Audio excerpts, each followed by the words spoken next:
But Chris, if you were in his position with the TV show, I can't imagine you ever agreeing not to have any control. Absolutely not. Absolutely. On who you're going to have on your own show. Dude, we had, before the merger with Sirius... How much they're paying you. No, I would never do that. When Sirius XM, before the merger, when they were just XM, we had an offer to go to XM, to take this show, the Classic Metal Show, to XM. And it was a strong offer. I mean, it was a legitimate number. It wasn't unbelievable. We weren't going to retire or anything. But for one show a week, $60,000 a year. Not terrible for one show a week. And Neely and I split that money. You guys were paying that much, or no? No, they wanted. They get paid. They wanted the show. Oh wow! But they wanted input. And that was the holdup. I was like, absolutely, I did it in commercial radio where I did my thing. They paid me to do my thing. That was why they brought me, especially at 92. Not so much at MMS. At MMS, they were just happy to have anybody that was fucking rattling the chain, and they didn't have to pay me dick at MMS. But when I went to 92.3, it was a different ball game. And I negotiated that deal with 92.3, and we got into 92, and then literally I would say whatever I said, and my day job was in the same building as the 92.3 studios, so I would get a call every fucking Monday, come over here at lunch, and I would go over there at lunch, and Kim or Nard or whoever was in charge at the time would be like, do you know that you said, whatever I said. And I'd be like, yes, I know I said that. And they'd be like, don't do it again. But they couldn't really do much because we were so popular. And Bill, you remember this especially. That show was big time popular. The metal show? I think it was bigger than your MMS show, right? Oh, yeah. It was really, really big. So then, I'll share pointed stories because it's amazing that I got away with some of this shit. The one thing, one of the most infamous things that I did was with Billy Morris. Matt. Well, Matt. Poor Matt. Matt's my hero for putting up with my shit. But the most infamous was Billy Morris. And everybody knows me and Billy are great friends. I love Billy. As a brother, I love Billy. But Billy, Matt and I worked out a deal with Billy to do recordings of national bands as they came through town for his studio. And we worked it out with the station to pay him, and pay him a lot. I mean, they were paying him a good amount of money for 3 songs a week from whoever the fuck was rolling through town, 3 Days Grace or Disturbed or Fear Factory or whoever it was. And he would record these things, and they would do, for us, it was called Extreme Sessions. For the rest of the station, it was called Exposed. And then they would play them back on Wednesdays at whatever time. I don't know what time. I didn't listen to the station. But I didn't. I never listened to the station unless I was on it. But so Billy, for whatever fucking reason, takes a job against me and Matt on WMMS doing a local show for $75 fucking a week. And I was told about it by Kim Monroe, and I was furious. And I called Billy up, and I was like, what the fuck are you doing, dude? And he was like, dude, it's a good opportunity. I could plug my... I was like, dude, we got you making all this money. Just fucking ride it. Well, no, I can't ride it out. I got to do this thing. And I told him, I said, dude, they are going to fire you and find another studio. Oh, no, dude, they're not going to. And sure as shit, they fired him the next week. They're going to do business with a guy that's on the air on another station. Their competitor. Yeah, they're not going to do that. So they fired him from that the next week and made Matt and I look like assholes. I mean, we really looked bad because we sold Billy to the station, to Tom Herschel and to Kim. And so I was furious with Billy anyway because we looked like dickheads. And I told Billy, I said, dude, I don't give a shit what you do, but I swear to Christ, I will beat your ass if you say one bad word about us on your show. And I told him flat out, don't fucking do it. And the first week he was on the show, first fucking break, and in hindsight, it wasn't that big of a slap, but I took it with the fire that I used to take everything. His quote was, "Finally, there's some talent on Sunday nights." It wasn't a real punch in the balls, but it was enough. So the very next week, I go on the radio and I sell him out hard. He was brand new married, and I started naming names. I was like, dude, maybe there's no talent on Sunday nights, but at least there's guys that didn't cheat on their wife like you did at the Shoreline Amphitheater when you were out with Warrant with this girl named Kim that you have pictures of on your phone. Or maybe when you were out at Polaris, when you were fucking Stephanie, when and I was just like, and Matt was losing his goddamn mind. But I wasn't saying anything that he could beat, he could have, I guess, but I wasn't swearing, but I was giving out personal information, really personal information. And it did not go over well. Names and numbers. Oh, it was bad. 867-5309. Dude, I was like, I wonder if your new wife would like to hear about this. I was just killing him. Damn. Well, the next day, of course, I get the phone call. And Kim Monroe? Yeah, from Kim. Time for lunch, Chris. Or from Billy. No, it was from Kim. And I go over to see Kim, and Bo from WMMS, the PD at MMS, was there as well. And they start reading me the riot act. And you can't give personal information. What the hell is wrong with you? Blah, blah, blah, blah, blah, blah, blah. And they're like, you're suspended Kim suspended me for 2 weeks. And I was given specific instructions. Don't you talk about Billy again on the show. Okay. Took my 2 weeks off. I come back. First segment back. I don't talk about Billy. I go into a prayer wishing absolute death on Bo, the program director of WMMS, and his wife and his kids by name. I hope your daughter Susan gets AIDS. I hope your wife gets ovarian cancer and it rots out her uterus. Just dropped the fucking hammer again. Matt was ready to die. Matt was so mad. No wonder Matt has no hair. Dude, we joke about that all the time, that he lost all his hair dealing with me. Because, and of course, the next day I got suspended again. So, I missed 3. Without pay? Yeah, who cared? I didn't care. But that was kind of the end of the fun times at radio, because after that, fun time. Well, but after that was when they reassigned Jeremy to dump out on me, and I love Jeremy. You've met Jeremy, yeah, and Jeremy's like a soldier. Jeremy will do it. Here, I'll tell you a quick side story, and I'll come back to this. We had a chat room guy for the CMS that fucking loved Venom. And he used to always, every other fucking post was about Venom.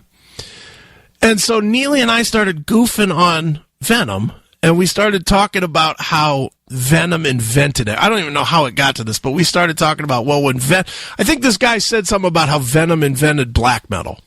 So we took that to, Venom invented whatever, faucets, or, we took it to some crazy level, right? Well, Venom came to town at some point, and I couldn't do the interview, and neither could Matt, so we sent Jeremy. And I wrote all these questions, and every other question was a Venom invented question. So he goes down to interview fucking Kronos, and he's asking Kronos all these questions like, what was going through your mind when you invented black metal? And then, what did you think? Did you understand that the rest of the world would follow you when you invented tour buses? And I mean, we just I wrote all these fucking questions. Jeremy read them off like a soldier. And at one point, Kronos yelled at him. Kronos was like, invite tour buses. We didn't invent tour buses. No, he said, these questions are ridiculous. Who asked you to ask these questions? And he goes, well, these are just the questions that my host asked me to ask.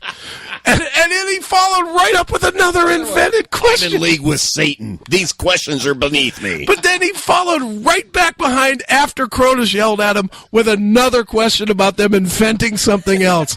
It was fucking epic. And we have all this tape. Neely and I play that tape sometimes because it is so fucking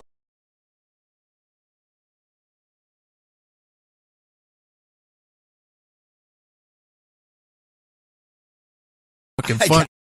I hear that, dude. I'll send it to you because it is unbelievable. My God, Jeremy's a trooper, man. And Jeremy, talk about it being a trooper. So at one point, and Bill, you probably remember this because I got in so much trouble for this, as I did a lot. As noticing the theme here, I got in trouble. But we got this great prize pack from Slayer. It was, you got to meet Slayer. You got to go. It was on the God Hates Us All tour. You got to meet Slayer. They were touring with Lamb of God. You got a listening party for the Lamb of God new album, and you won an autographed after he was dead Dimebag guitar. So I mean, this was a major contest, right? I come up with. They tell me, just come up with a contest so that we can give away this prize. I come up with Get Gayer for Slayer. And the contest was, the first week, Jeremy had to take phone calls from callers, and the callers had to hit on him. And Jeremy had to pick the 3 guys that he most wanted to go out with. So we do this for the first week, and all these guys are talking about tongue in his asshole and all this crazy fucking awful shit, right? So we pick 3. And then the second week, they have to come to the studio dressed in drag and fucking hit on Jeremy in studio to win this fucking prize pack. And these 3 fucking guys did. They came up in dresses. They came up in makeup. Oh, my God. It was fucking hysterical. Well, needless to say, as you can probably imagine, Rick Salas over at Slayer's management, not happy with Chris. Oh, Rick Sales? Yeah. Oh, yeah. Not happy with me. I didn't think that would go over with No. Rick called me up and was like, are you banned for life from Slayer shows? No, he was like, what are you fucking He was yelling and cussing at me. He's like, what are you fucking doing? And I was like, what? And he's like, Get Gayer for Slayer? Do you even know what our fucking band is? And I was like, yes, I know what they are. This is kind of, it's like the opposite. We're just trying to do something that people will talk about. He's like, cancel this contest.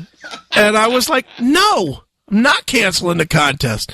He's like, if you don't cancel this contest, we're not going to give you the prize.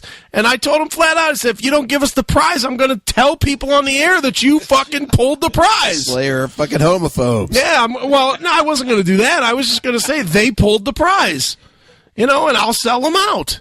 So he begrudgingly let it happen. Were you going to name Rick Sales mistresses too? Oh, dude, I might have. But dude, that was when I was a whole lot more ballsy, and I just didn't care. My attitude was, what's he really gonna do? I mean, and at that point, we'd already announced the contest. He's not gonna do it. What's he gonna? He has to do it. There's no out. And I mean, he ripped me, and he called Kim and told Kim that I was an asshole. And did you get the Monday morning lunch? Oh, of course. Monday morning call. Of course, they were furious. They were furious with me. They were furious about Get Gayer for Slayer. But But you know, my attitude and I will say this about Kim, and I love Kim to death, and even though Kim yelled at me constantly, and I know Kim has a horrible reputation in town, and a lot of people hate Kim, Kim was always fair to me, and she didn't always love the shit that I was doing, but she loved the fact that show was big. And she had 15 other DJs on that station, and none of them had anybody talking about them. And then there was me and Matt, and every week she was getting phone calls, good, bad, or whatever. She got calls about what we were doing. And I mean, we challenged everything, man. And you know, at the end, the last week that I was on the show, the very last week before we got fired over the talking metal shit, you know, the very last week we were on the show, Matt and I got into a huge argument on air, because something had come down during that week where we weren't allowed to say douchebag anymore. And I always say douchebag. And I guess I didn't read it or whatever, and I said, "Oh, that guy's a douchebag," or whatever. I didn't know that was on the FCC. Oh, list. it is. It is. It is. It's one of the words. Huh? Yep. Douchebag. You could say douche. You could say bag. You can't say douchebag. Oh. So I said douchebag. I saw Matt dump out, and I looked at him. I was like, "What are you doing?" So you can't say douchebag. Well, then I got pissed. I was like, yes, I can. Watch. Douchebag. Dumped out again. And I said it again, and Jeremy dumped out. So now there's only 6 or 5. I think 5 is the most you're allowed. And then the 6th one, you have to go to a song. Oh. Okay. I think that's what the station policy was. I mean, Bill, you run it. How many can you do? You're talking to delay? Delay. Our station, we can do 3. Okay. Yeah, and then it has to reload. Well, we were on a 90-second. You had a bigger delay. We were on than 90-second was our delay. Yeah. And so he dumped out 5 times. And on the 5th time, then I started dropping F-bombs. I was like, hell, you're going to drop out anyway? Well, fuck you, you fucking cunt. Oh. You know, I just was like, fuck, I don't care. I went fucking crazy. So then Matt had to go to song. And when he went to song, you know, I started screaming at him. I was like, what the fuck is wrong with you? Wow. You know, and we went at it. And, you know, and ironically, the next day we were fired. But I was so done. You know, and it's funny because since I don't know if Matt was offered or not. I was offered to go down to O&E and do a show without Matt. And I said, no, you know, I won't do it. I would not go back to commercial radio without Matt. You can say douchebag in Akron on radio? I don't know. Okay. I don't know if you can or you can't, but it was one of those things like 3 months after we were off the air, I got a phone call and somebody asked me if I wanted to do the metal show, me and a new guy. And I said, absolutely not, you know, because I was loyal to Matt. And I would never do that. I would never do it without at least asking Matt. Because Matt gave me my start. You know, I mean, Matt had the metal show. And you gave Matt his finish. Yeah, pretty much. Well, dude, I wrote about that in Victories, about how I torched Matt's fucking career. I did. It's a real shame because I was looking forward to the next month when Def Leppard came to town. Your Arms for Rick Allen campaign. Yeah. See, now that would be something I would do. Good, yeah. I would do that. I would find some way to do that, to make that funny. Arms for Allen. Yeah, something. Yeah. And it make everybody come in with a right arm from a mannequin or something, and whoever can position a stick the right way would get to the finals or something. Who was the winner of the Gayer for Slayer? Do you remember? I don't remember the guy's name, but he came in literally looking like a bitch from Oz. I mean, he had the makeup on, he had the dark red lipstick, had a wig, had a dress, you know, stuffed the bra. I mean, he really fagged it up. Did Jeremy have to do something with this guy? No, he had to. Well, Jeremy had to go with the guy. Oh, Jeremy had to go. That was the deal. Was Jeremy had to go, and Jeremy, like dressed I said, like that? They went. No. No, I wouldn't do that. I'm not going to be that crazy. Didn't go up on stage. But Jeremy, the trooper that he was, did go to that show with that guy that won. Huh. And I'm sure the whole conversation was, man, your boss is an asshole. Because I really, really fucking stuck it to Jeremy. But and it's funny. Did you give Jeremy a list of questions to ask that guy? No. Okay. Jeremy was probably my favorite of the interns. But that was a whole nother thing, I was brutal on interns. Matt would never tell me that we had interns, and they would just show up, and I would come into the studio, and Matt would grab me before I came in the studio. He's like, dude, I just got to tell you something. There's this girl in here. Her name's Candace. She's the new intern. And I was like, you know what? Fuck her. I just hated interns because I hated that whole... Okay, well, let's talk about how we're going to broadcast, and let's talk about hitting the post, and that just was not in my wheelhouse. So when we had interns, and Bill, I'm sure you remember this, I would literally say when we were giving away tickets, caller number 73. And the reason I would do that was because we would have an intern, and I would make that intern go and take 73 fucking phone calls every fucking time because I didn't want them there.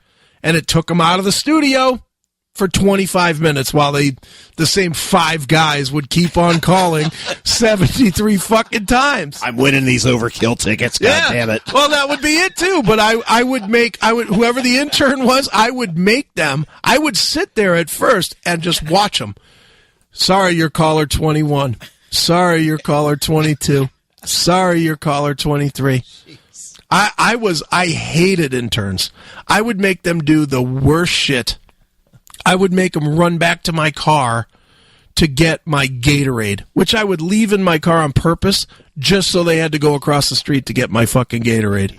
I hated interns, dude, because they were pests.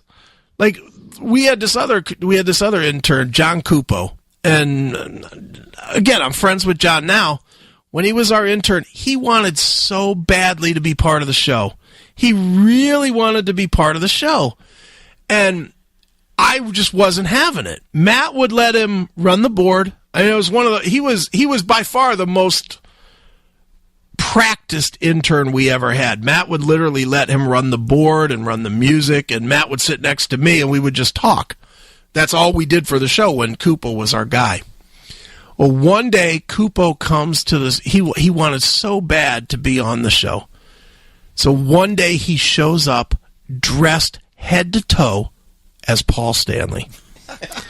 Makeup, wig, the onesie, the boots, all of it. I saw him. I used to drink with my friend Pat at the Hard Rock downstairs. This is when we were at MMS. I used to drink with my friend Pat, and I was getting all liquored up before I went up. And I saw him go in. I just caught a glimpse of him going in. And I called Matt real quick, and I said, go in the office and stay away from Kupo. Don't acknowledge him. Don't acknowledge. And he was like, what are you talking about? I was like, he's dressed like Paul Stanley. No matter what, we don't acknowledge it at all. So we come in. Kupo's in the seat, dressed as Paul Stanley. We pretend like there ain't nothing going on at all. For the whole show, we never once acknowledged it. I can't believe Chris isn't noticing me dressed up like Paul. Well, dude, and that was when we were off the air, he was doing the Paul Stanley voice, and we just pretended it was normal. We just did not give him anything.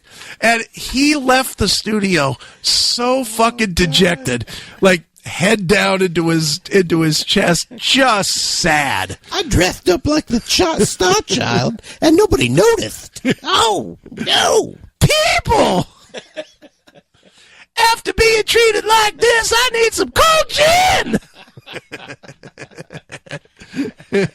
We did. We just totally douched him and did not say word one ever to him about it. I didn't talk to him about it until literally a year ago. Because a year ago, he finally asked me, he's like, dude, how come you guys didn't even acknowledge? I was like, dude, whatever, you were an intern. You didn't get respect from us. Just how sad he was at home with Noxzema, washing that off of his face. This fucking sucks. These guys hate me. I spent 4 hours painting up like Paul. Yeah, and you know what? He was right. We did hate him. I did at the time. I was always... We had one intern. She was a big Hatebreed fan. So every week she would come in with like different Hatebreed shit. And that made me not play Hatebreed for a year. Because I didn't want to make her happy at all. I hated her. She was like all about... I didn't like her because she was kind of a cunt. She was like also part of the street team or something. So she would come in talking about how important she was to the radio station. And I'd be like, yeah, go fucking clean the fucking green room. You know, that was literally my thing. I was like, go clean the green room. Get out of the studio. Hate you. Yeah, Matt used to... ask Matt sometime, Bill, if you see him. Me and interns never meshed well. Well, even with guests. I had a rule. See, I was such an asshole back then. Now I wouldn't be like this, but I had a rule about guests. I would not let more than one person in the studio at a time. Wouldn't do it. So you didn't want the whole band stopping by? Absolutely no. Local bands. And bands would come in. It'd be 4 guys, and I would tell them up front. And I know Matt told him too, because Matt knew I would not let him in. And Matt would come in and be like, or they would come in and there'd be like 4 guys with their girlfriends and their manager. And I would walk out there, or if we had an intern, I'd send the intern out there to be the dick. And I would say, but when I would walk out there, I would walk out and say, okay, which one of you guys is coming in? Oh, well, you thought wrong. Which one? You get one. Which will it be? And if you're a professional band, one person is the fucking mouthpiece. Well, I always thought, and Bill, you do this all the time still, and you have much better control than we did. I always hated when we had 4 or 5 open mics at the same time. You always end up with fucking everybody talking over everybody. Nobody waits. No, the hosts can't say their part or get their questions out because you got too many people all trying to get on the air. So I didn't want it. I always thought it sounded like shit, and I didn't want our show to sound like shit. So it was always one guy. And I didn't care whose feelings I hurt. Well, and I heard every excuse under the sun. This is this guy's only chance ever to be in a radio station. Well, good. Take a picture. Because he ain't coming in. I don't give a shit. And the only band I ever let more than one come in was Gatlin, and that was just because I was buds with those guys. And even them, I'd only let 2. I'd still make 2 of them sit out in the fucking lobby. And their manager. Fuck you with your manager. You're playing fucking Peabody's. Shut up. Yeah, I think when, now that you mention it, I think when I brought down, say, Shock Paris or Breaker, I think it was just me and one of the guys from the band. We didn't have the whole band down. No, because I'm sure we told you one guy. Well, you guys gave me a token. We'll let you in. Bill can sit over here by the window. Well, no, stop. We'd always let you in because you always let us do our shit. Right, but I think you're right. I think now that I think about it, I think there was only one guy that would meet me down there. Yeah, because we always said one guy. Right. We didn't want multiples. It's a better interview, especially when you're on the other end listening. Yeah. It gets confusing when you got all those voices going. Yeah, and nobody knows who any of them guys are. Let's be honest. I mean, you get 4 guys in a band, in some local band. I don't care who the band is. And you got them all talking at once. Does anybody know who anybody is? No.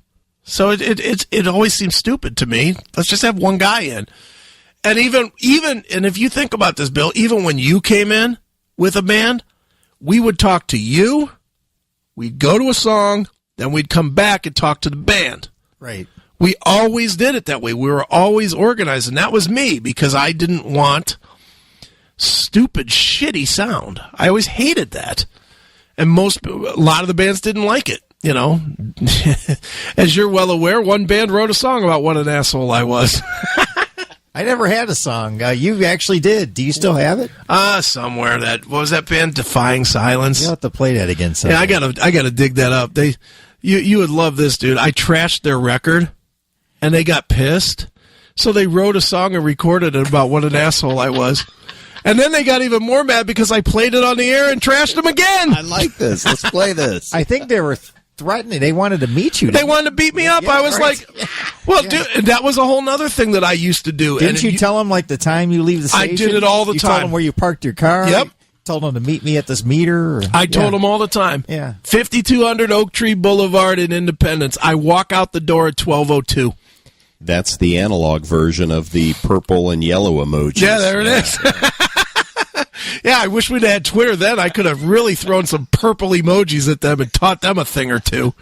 Jesus Christ. But yeah, I did that a lot. Only one time did I ever fight anybody. There was one time Somebody showed up to beat you up? Yep, somebody showed up and I fucking clocked him right in the mouth. Was that in Lakewood? At Independence. Where? Independence at MMS. Oh, at MMS. Yeah, I thought there was nothing at the fountain, or what it used to be called something. The Blind Lemon, was it? Oh, whatever Billy's Foundry? Club was. Yeah, I know there was. There was the blind. It was the lemon at Blind first. Lemon, and then it was something else. Hi-Fi. The Hi-Fi. Wasn't there some action going on there once? I had several fights there. You almost got me fired in that club with my boss from my VPs from Electra Records. Feel free, Bill. Share that I story. don't want to remember that one, Chris. I remember that one well. You can talk about that. That was Down? That was Down listening party. Yeah, and you went up and were bashing Metallica, Electra's number one. When the Electra band. Reps came in. Not just the reps. We had the two VPs from the company Nice. flew in. Nice. And I'm on stage. I said, because Chris Akin guy, oh yeah, he's well known here. He's a great MC. He's going to MC the evening. And okay, Bill, sure, yeah, great. And you went up on stage, and I was just like horrified. And I'm looking at them as you're ripping to shreds Metallica, their number one band. Well, and what made it worse, dude, the worst part about this was we had a ton of tickets to give away. Like, I probably had 50 pairs of tickets in my pocket to give away. So Bill had asked me to do metal trivia for tickets. Well, I did that for exactly one round. Because somebody came up to me with a shot of Jaeger and was like, hey, I'll give you a shot for fucking tickets. Hey, sure. nuts, yeah. Well, needless to say, we had the Jaeger girls there. They were there for a while, but Then I ran scared them out. It takes a lot to scare off the Jaeger girls. The Jaeger They girls, were running for their lives. they were on stage. This is so bad. I was blasted. They were on stage with me. And I forget what I said. I said something about, I don't know why you feel bad. You're not ugly. Not like her. I pointed to the other fucking Jaeger. And she ran off the stage crying, and the other one hit me and fucking walked off the stage, and they quit. They quit the gig. Yeah, the one was in tears. I felt bad for her. I was out of control at many of those things. Oh, boy. Dude, there was another one. Another one where people got angry at me was the Brave Words show. Oh, Mark Roman. Mark Roman. Yeah. Dude, I don't know, that was another Metallica bash. That was fucking Brave Words was doing the Brave Words and Bloody Knuckles festival, and they asked me At the Odeon, and they asked me just to introduce one band. You know, they were like, they were trying to incorporate everybody that was local. Right. You know, They me and Matt assigned and everybody Bill a and band, yeah. and very gracious. And Metal Tim is awesome, and Mark, whatever. I know you're friends with Mark. I don't have good or bad. I just didn't like that one day, but whatever. I don't know Mark, to be fair. But Metal Tim has always been and still is very cool to me. So I don't have a problem with them. And I chose to introduce Cataclysm because I love that band. And they're really, really heavy for people that don't know. Cataclysm's heavy. So, if I'm not mistaken, that was right when Saint Anger came out as well.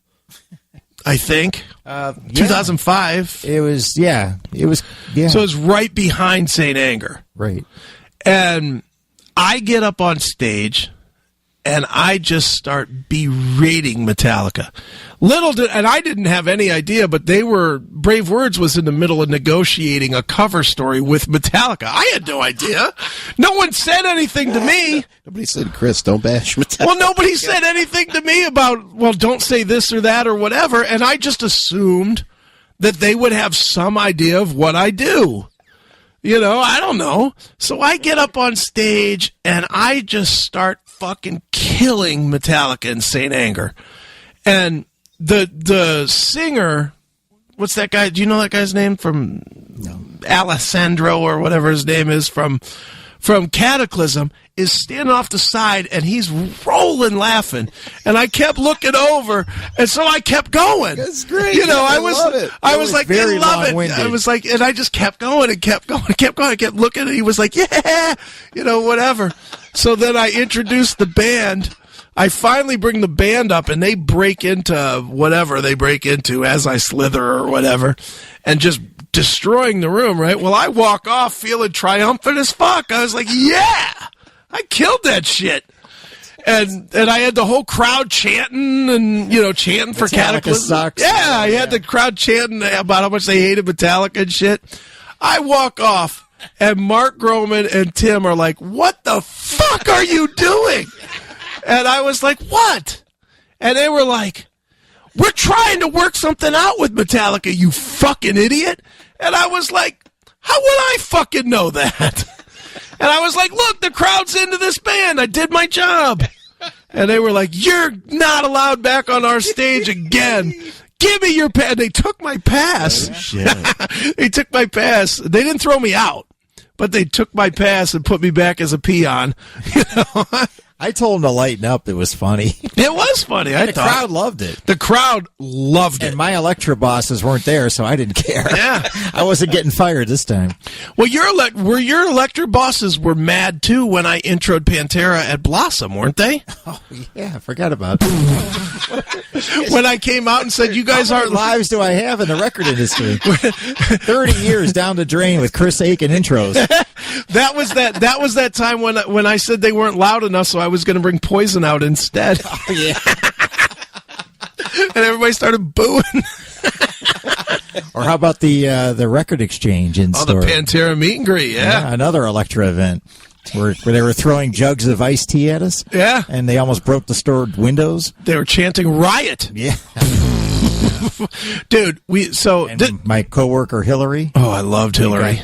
You got the crowd to start chanting. Show your tits. Show your tits. Don't you guys learn? Not to I don't know. I get some sort of enjoyment out of this. Look, I don't know why. Look, it's like, what, 4 times you did Electra events, and all 4 they were times always I almost got disaster. Yeah. But in fairness, they all were big hits. They all were. They all were big hits. Yeah. Look, we could tell other stories too. Look, you remember? But there was always, there's not like 3 people there. At No. These are all packed places. This event, and I'll be honest, and Bill, you might have a different recollection of this. We did this Pantera meet and greet, and Pantera had an off day. So the deal was we weren't allowed to play music until the band got on site. So I personally thought 200 people might show up for this thing. That was my honest to God thought. 200, maybe 300 people. Try 2,000. Yeah. The line of people went all the way down the place, like around the building and into the bank to where the police had to move people so that they could do their banking. Yeah, the police had actually blocked Pearl Road. There were so many cars, and it was out of control. And I was out of control. Me and Chris were DJs. Yeah, we were outside the record store, right, with a little DJ setup of equipment that I borrowed from WJCU. Right, and so at some point, Bill said to me, he goes, "Dude, get these guys," because we thought Pantera was going to get there at like 4:00. So at like 3:00 or whatever, Bill's like, hey, go get them riled up. Let's get them amped so that when Pantera shows up, we get them in. Everybody will be like, it'll be this crazy fun time, right? So I do. I start with, and Poison was always my fucking go-to. When people weren't loud enough, I would start playing Poison. And I did. We got 3,000 people there, and I'm playing fucking Good Love by Poison. Like, this is what you faggots deserve. And I'm just being an asshole. Just totally being an ass. And people are throwing batteries, and they're throwing iced tea. Yeah, those big jugs of iced tea. Full iced tea jugs. God. The guy threw an iced tea jug. I caught it and started drinking it. He did. That's a true story. That is true. He's not fabricating it. Dude, so at some point, then I get the urge that I'm going to put chicks in the front of the line if they'll show their tits. So enough. I start pulling chicks out of line that'll show their tits, and I make them stand on top of a table so that everybody in line can see them and take their tops off or show their tits, right? First time I do it, the cops come running over to me. And they're like, if you do that one more time, you're going to jail, son. I was like, yeah, okay. 5 minutes later, who else wants to show their tits to get up to the front of the line? And I did. How many times do you think I did that? 10? Well, we were stalling for time because Pantera never showed up. Yeah, well, dude, it was They were like hours late because Phil was back at the hotel getting out of his up. mind. Yeah, he was all fucked and the up. band had the tour bus hidden down a side street, Right. parked there. Nobody could see the bus, but they were waiting for Phil to sober up or Right, whatever. so that he could come and do the meet and greet. But, dude, it got to the point, because they're supposed to be there at 4. It got to be like 7, and they weren't there. And the fans started thinking, there was going to be no band. Yeah. And, they were ready to break down the And store. they literally were banging on the door, on the windows, chanting riot. And we all go inside for a minute. We're all standing around going, what the fuck are we going to do? And Bill looks at me and he goes, all right, man, go out there and calm them down. And I'm like, how the fuck am I going to calm them down? I'm the one that got them cranked up. Them up now. Calm them down. So Chris did his job, but the band never showed up. yeah, so I go out there, and I don't know what to fucking do. And meanwhile, while we're in the store, we're talking about how we're all going to run out the back and run through the woods and shit so we can get away, But then I was like, all right, fuck it. I'll go out and I'll calm them down. I go out front. People start booing and throwing fucking batteries and shit at me and just going crazy. And I thought for a second, and just out of the fucking split second decision, I said, Pantera is fucking here! And everybody's like, yeah! Meanwhile, they're nowhere to be found. I was like playing with fire here. And I played the fucking record that they were coming to buy. And I threw the record on and just turned it up full blast. I was like, fuck it, this will give me 45 minutes. I can play fucking Reinventing the Steel and I can at least kill time for a while. So we're everybody's fucking, people are now, they're moshing in the parking lot. They're all amped up and crazy. And me and Chris are looking at track 5, track 6, track 7. Where are they? Freaking How many out. tracks are on this disc? Freaking the fuck out, dude. And The then repeat button. And then right before the record ends, we look over and we see the bus pulling up. And I grabbed the microphone. I said, there they are! And everybody again, yeah! So then we get them there. We get them in. Fucking cocksucker Rex Brown with his whore, that Chinese whore that he had. Adult with film star. Yeah, whatever. Chinese whore. Promoting a porno. Who cares? He says, I'm not doing anything until I get the right food. Meanwhile, their rider was like Taco Bell or some shit. It was something like that. And he was like, all of a sudden, now he's not going to sign. And I fucking went crazy. I was like, you get your fucking ass in that chair and you sign these fucking things before these people kill everybody. God damn it. And he was like, well, fuck you, you fucking asshole. You're a fucking dick. But he went and he sat down in the chair. And then 5 minutes later, we let people in, and it was a good meet and greet. And to Pantera's credit, they signed every fucking autograph. Over 3 hours. They stayed. Yeah. Wow. And that's the only in-store in all my years of being in the record business where women were actually taking their clothes off And laying on the table for the band to sign. It was crazy, dude. And back then we had film cameras. John Corey, remember? Yeah, my John, coworker. yeah. We were taking so many pictures, we kept running out of film. We were running down to the gas station down the street to buy more film. Right. And dude, it was crazy though. The girls like the guys were sitting at a table and the girls would come in, and when they got to the end right before they would go up to sign, They would just take their clothes, all their clothes, All their everything. clothes, right in the record store. Right there. Just drop them there, lay down, fucking wrap their fucking their legs around whoever's head. You know, Dimebag was fucking fingering chicks in line. I've never seen nothing like it. My friend Tony was there, and you mentioned Rex. That just recalled another story. I won't tell all the details. Just a quick version here. All right. But my friend Tony was in line, and he brought the early Pantera records. Yeah. Projects in the Jungle, right? Metal Magic. Yeah. And, they were a different kind of band then. Yeah. And so... he about half the line had gone through, and he gets up there, and the two brothers were the first ones you met. Yeah. And they saw those old albums, and they held them up and laughed. This is fun. And they signed them. Everything's cool. He comes down to Rex, and Tony kind of flings the record on the table in front of Rex, and with this kind of sarcastic tone, he goes, "You going to sign him Rex Rocker?" Because his name is Rex Rocker on those records. Right. And Rex looked at the records. He got furious. Right.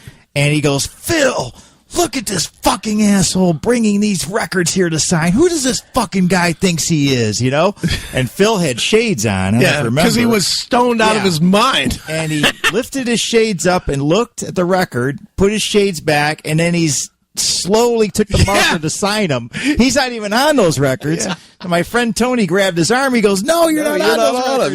Yeah. So Rex was so mad at my friend Tony for bringing those old records, he told the security guard to throw Tony out of the store. Yeah. So he did, and I had to get Tony back into the store. Rex was really not in a good mood. He was a dick. Yeah, he was not in a good mood. Dude, and he was a dick a couple of times that I, ran into him with, as I was tight with the Pantera boys, and almost every time he was a dick. He was always an asshole. I never had a problem with him, but that in-store... he was an ass. There was something, he did not want to be there. Well... And he had that girlfriend with him, and he seemed distracted. More I guess, but... Dude, I actually told him that I didn't like him when I interviewed him for his book. Because I didn't want to do the interview at all. I turned it down initially. And the publicist, who's a longtime friend, was like, "Really? You're going to turn this down? It's like one of the bigger ones I do." And I was like, "Yeah, Rex is an asshole. I don't want to do it." And he was like, "Come on, dude, play ball." And so I was like, "All right, fine." So I interviewed Rex, and I told Rex right off the bat, I said, "You know what? I'm just telling you up front, I don't really like you, and I know you don't really like me. And I'll do the interview to help you sell your goddamn book." That's it. Did you read his book? Yeah. Most of it. I read about half of it. Was it good? Or seemed like it was kind of bullshit to me. He told a lot of stories that... I was around that camp a lot. I don't want to say I was an insider or any such thing like that to make it sound like I was one of the boys or whatever. But I was, when Phil was my guy and still is. I mean, when they did that thing, the what is it now, the Illegals? When he did the Illegals, I went and hung out with Phil. Phil I've known for a long time, has a lot to do with my burn shit and my book, and Pantera was important to that and whatnot. And I shared that with Phil, and he's always been very cordial about that. And him and I developed a friendship. Well, I always got along, and I always ended up backstage. And whenever Pantera would come to town, I always had access to hang with those guys. And Phil was always cool. Dimebag was great. Vince was, Vince. He never was like the big party. He would party, but he was always partying when his phone wasn't ringing or when he wasn't setting up whatever. He was the business piece. And then Rex was always just kind of like, "Who are you and why are you back here?" It's like, "I'm fuck you. That's who I am." I was invited. See the pass? Fuck off. And that was really my attitude was, you're going to be a dick to me. I'm going to be a dick to you. And so I never really got along with him very well. And look, I'm glad that his new band isn't very good because it doesn't leave me questioning if I need to be try and get over it. You know, thankfully, Kill Devil Hill doesn't do a whole lot for me, so it's like, all right, I don't have to go out of my way to interview you for this. You know, it's not important. But yeah, I've had some runs with Pantera, with Bill. Me and Bill have had some moments. Do you remember the Slayer thing with me, you, and Derek Hess? No, I don't remember that off the top of my head. It was a in-store, not an in-store, a CD release or something. Okay. And we were doing the thing, and they were hanging out. Somebody was hanging out, and somebody started giving Derek shit. And I went and punched him in the mouth. Wow. I just was like, he like pushed Derek or some shit, and I punched him in the mouth. You know, I didn't even think about it. I was like, dude, what are you fucking doing? Bang! Don't fucking hit him. You know, Derek, and you know Derek. Derek's like, I know Derek really Derek's well. like the nicest guy in the world. Derek, I can't imagine Derek's been in 2 fights in his life. No. He's so nice, and this guy was like, just giving Derek shit, and fucking I just walked up to him and hit him. Fuck you. The guy looked at me like he was like shocked. I was like, Dick, get back in line and shut up. Stop yelling at him. Fucking asshole. You know? Dude, I always was that guy. I was always fucking radical. But that was kind of what I was at that point. You know, it wasn't an act. It just was where I was and who I was. And it worked because it was so different than what everybody else was doing, I guess. You know, and it wasn't fake. Did you ever think I was being fake? No, that's why I always, included you in some of those events. I don't know. I guess I was rolling the dice with my own career whenever you went up there. But did I ever censor you? Never. No, never once. I never censored Chris one time. No, not I at all. let you be you because Yeah. I wanted you to be you. I thought that would help the event. Yeah, and I think it did most of the time. Yeah, sometimes you might have said the wrong thing. Sure, but so what? But so what? Dude, do you remember, and we'll see how far I can go with this. Feel free to stop me on this one at any point. Do you remember the event at the Revolution? Oh, yeah. It was, yeah. Where they locked the doors. Yeah. We stayed there after hours. Yeah. And there was that, yeah.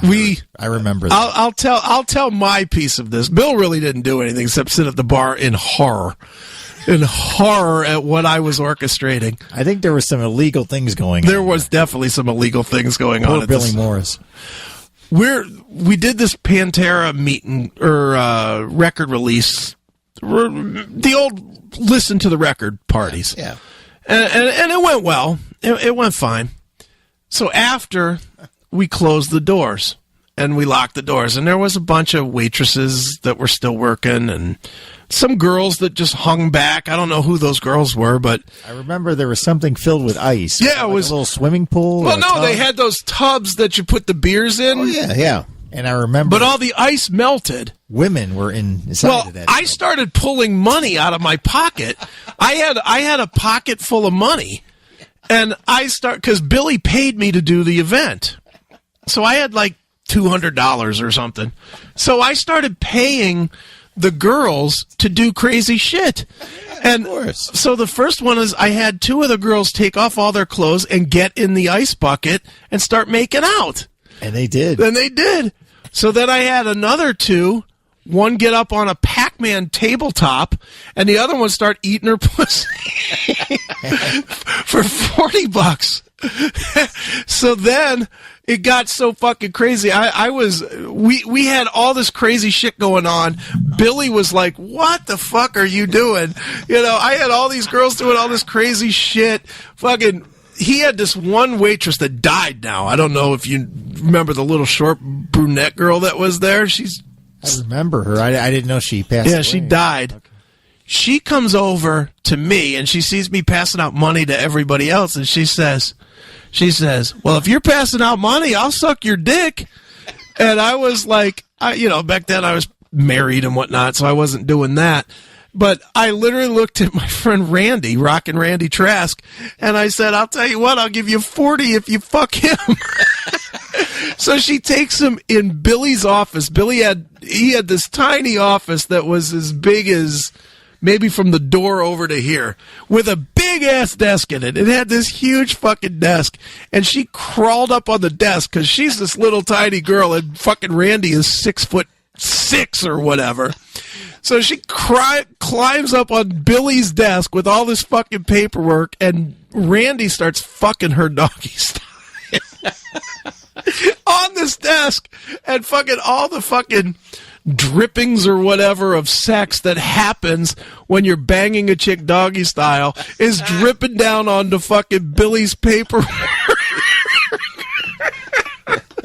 Cracklins. Sex drippings. Oh my God, it was fucking horrible. It was like a 10-ring circus. There was shit going on everywhere. I've never seen anything like it. And fucking Billy's chick at the time, do you remember her? That crazy chick?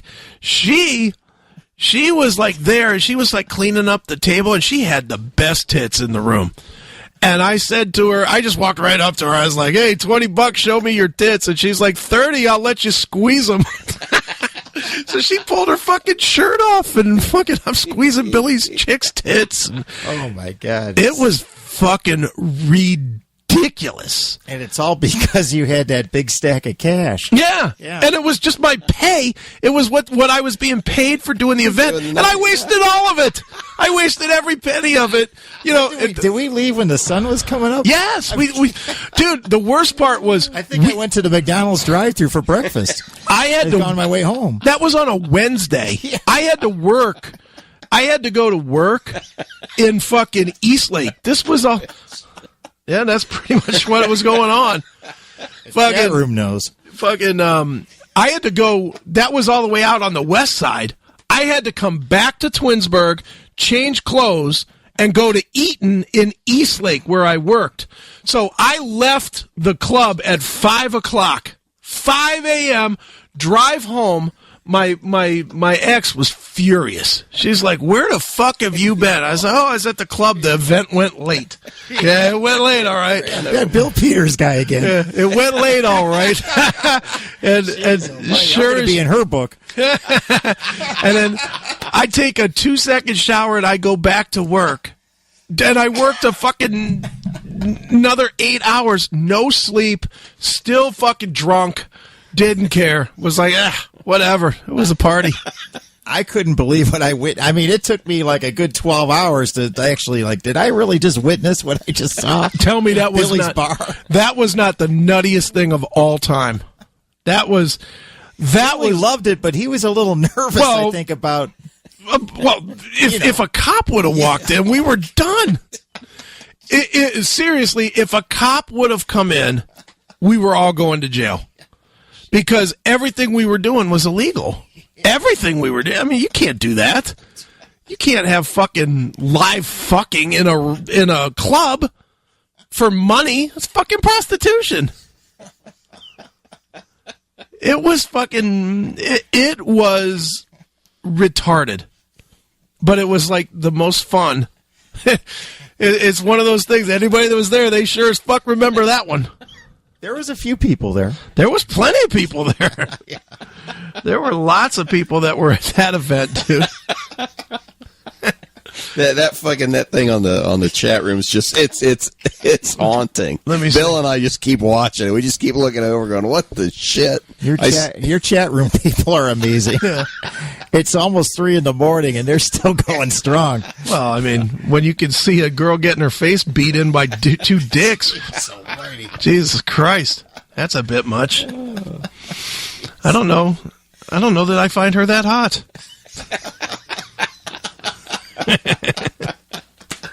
Yeah, this chat room has a life of its own. Quite a lot of times. All right, believe it or not, boys, we're done. Fucking A. Holy shit, it flew by. Is the sun coming up? Almost. Where's the tub of ice? Ain't no girls here, sadly. I wish there were. Why don't we end with a I'll give you a choice. We could end with Fastway, or we can end with Newstead, or we can end with Scorpion Child. Fastway. I always go with Fastway. Bill?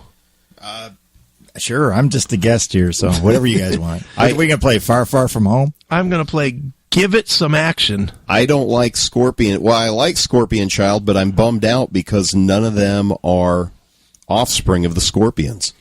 Yeah. I really thought it would be like Klaus Meine Jr., Francis Bushels III, I'm like, what the fuck? None of them are, there's not even a young Matthias Jabs in this. What the fuck? What would that be? Matthias Shortarm? Yeah. Not quite a jab yet. All right, let's get the fuck out of here. Bill, thank you so much for coming out. I definitely appreciate it. Yeah, thank you for inviting me there. I was on my way home from the Indians game. What better place to go, right? Yeah, right. Well, Besides Billy's Club, but it's not open tonight, is I it? was going to say, this is hardly on the way. Yeah, but good times, man. Well, we are going to get out of here. Neely will be back next week. Rob, thank you as well, man. I know you made the fucking humongous drive to get here. But thanks for having me. I'll do it anytime. I had a blast. But this was fun, but now it's done. So let's get the fuck out of here. Here it is. This is Fastway with Give It Some Action. And until next week, it's me, Chris Akin, and we will see you. Bye, kiddies.